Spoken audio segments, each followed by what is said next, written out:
5 and 6 of them together, working in flotillas.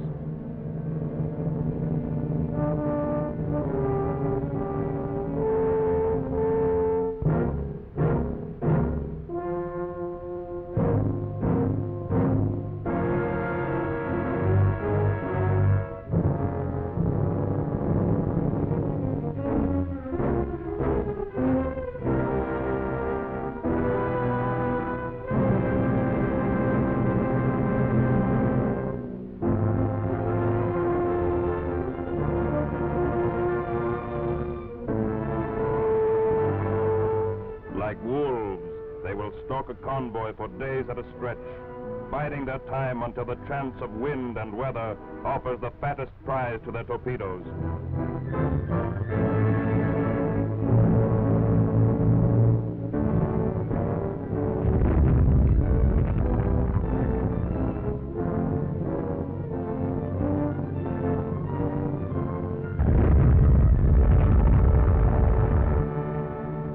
This is their song. We're sailing against England.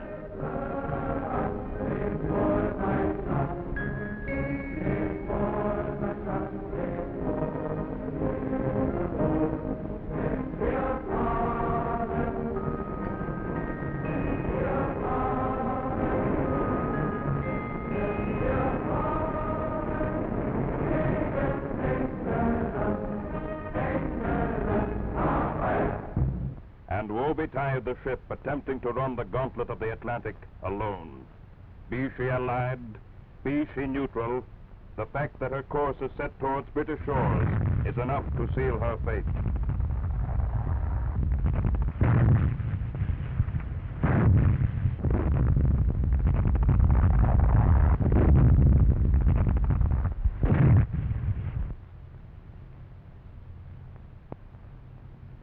All that is left is a group of half-frozen, oil-smeared men, and a lifeboat lurching in the green troughs of the sea.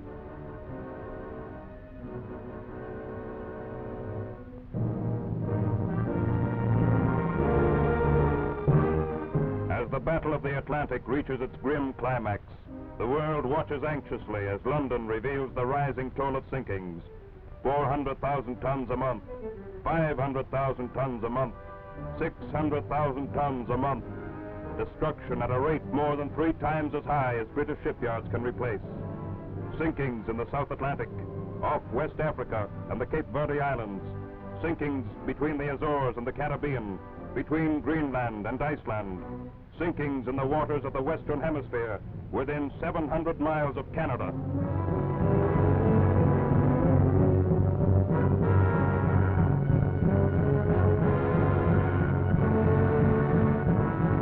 Today, the shipyards of North America sound their answer in the clang of hammers. New ships to release British merchantmen for service in the Atlantic. And along Canada's coasts and rivers, the corvettes take the water to help Britain's hard-pressed destroyers keep that vital supply line open. Already the tide of battle may be turning. Already the wide Atlantic is becoming a graveyard for the raiders themselves.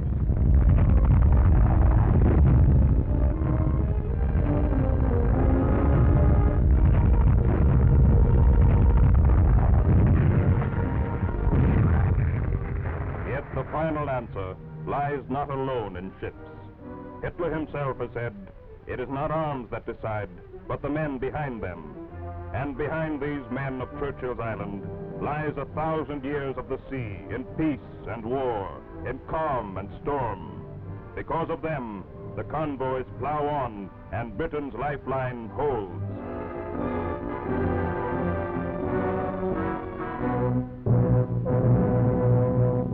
For the Nazis, the writing is already on the wall. They have learned that Britain cannot be conquered by bombs. They know that the Western world will not see her starved.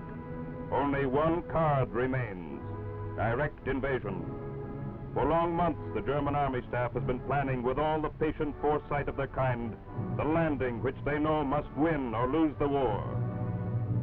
Cruising along the Channel coast, past Dover, Portsmouth, and battered Plymouth, Nazi planes maintain their ceaseless search for chinks in England's armor. From French and Belgian ports, torpedo boats streak across, probing for possible landing points, striving to keep tab on the movements of the fleet. And back in Germany, all winter long, the airborne army has been rehearsing its suicide role. These are the shock troops whose task it is to achieve what the ruthless tactics of the Luftwaffe failed to do: blow up defenses, destroy communications, spread the panic born of uncertainty, and so create a bridgehead for the main invading forces.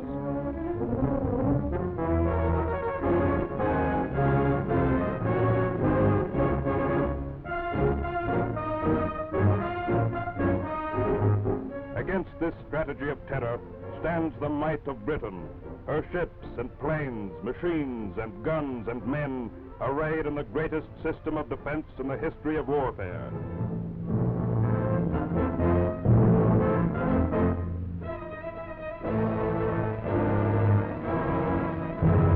Night and day, the Sunderland flying boats patrol far out to eastward, keeping the German coast under constant surveillance for any sign of unwanted activity.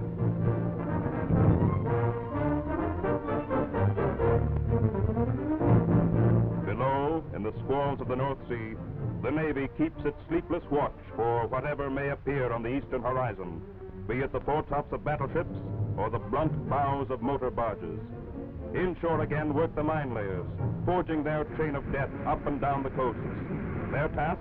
To ensure that seaborne reinforcements with heavy artillery and tanks will never get through alive to seize the bridgeheads opened by the parachutists.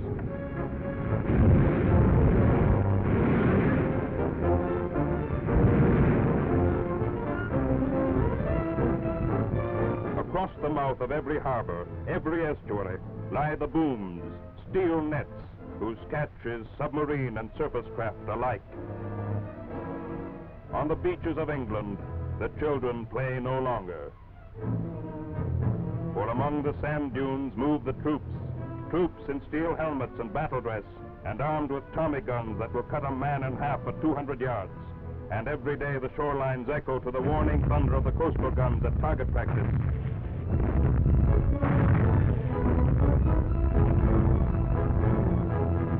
Patrolling every moor and down are the Home Guard, the parachuters, whose job it is to destroy airborne troops before they can consolidate positions. Across the countryside, the church bells are ready to sound the tocsin, and the fields have grown a new crop: tank traps. In the byways and the lanes, every stranger is challenged and identified. On the main roads, every civilian driver stopped for examination. At concentration points from Aberdeen to the Isle of Wight, mechanized forces stand ready to rush at the first alarm to any threatened area. Aloft, far out of sight above the clouds, fighter squadrons patrol the sky, waiting to pounce on transports and gliders before they can jettison their human loads.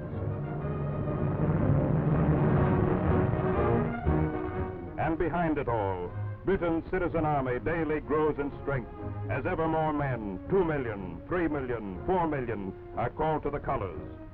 More strength from home and more from overseas as new troops arrive from Canada and the other dominions to take their places on the ramparts.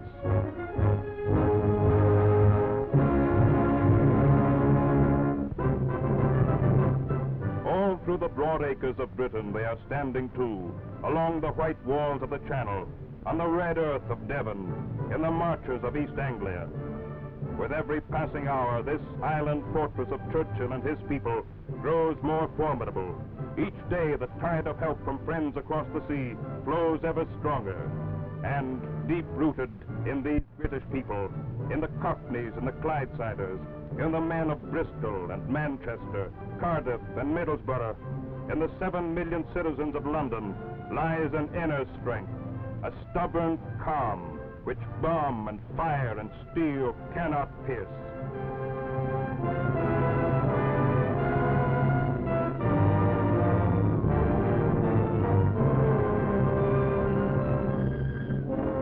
So as the ships steam on up Channel, past the Lizard and the Needles and the towering cliffs of Beachy Head, they sight once more the watchtowers and the bastions of Churchill's Island.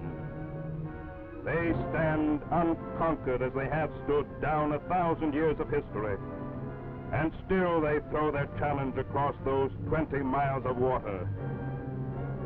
Come, if you dare.